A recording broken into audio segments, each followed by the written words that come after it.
Umengameli wezwe uncome abafundi baka-matric ngokushaya into ecokeme yize babebhekene nengqinamba eyifaka phakathi ubhubhane lwesifo i-COVID-19 kanye nohlelo lokucisha konga ugesi.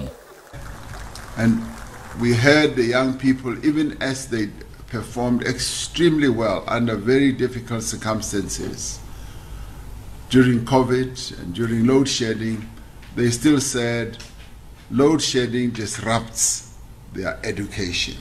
Umengameli wezwe uthi ke uHulumeni watshelwa ngo-1998 ukuthi kuzoba nenkinga kodwa wangenza lutho. Kunalokho wathi inkampani ezizimele izokwenza lo msebenzi kwagcina kungenzekanga.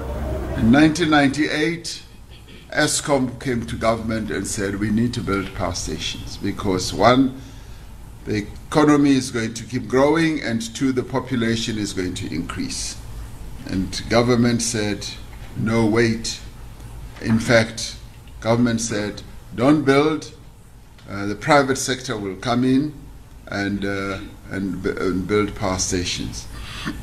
As it turned out, that didn't happen. Umengameli uCyril Ramaphosa uthi ke baphaphama ngo-2008 nakhona sekusheshwa.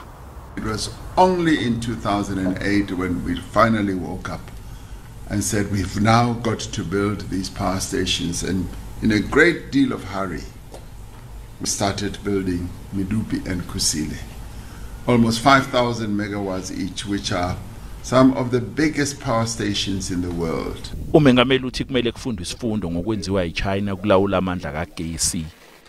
China has been having nearly all its energy as coal-fired, and now they've ramped up renewable energy in the past few years because it's much cheaper and because they are one of the biggest emitters of carbon, of fossil fuel carbons. They have decided that they are going to have a mixture between what they have now, coal and renewable energy. Ngingu-Calvin, wakwadludla, endabeni ze-SABC, ngibika ngiseGoli.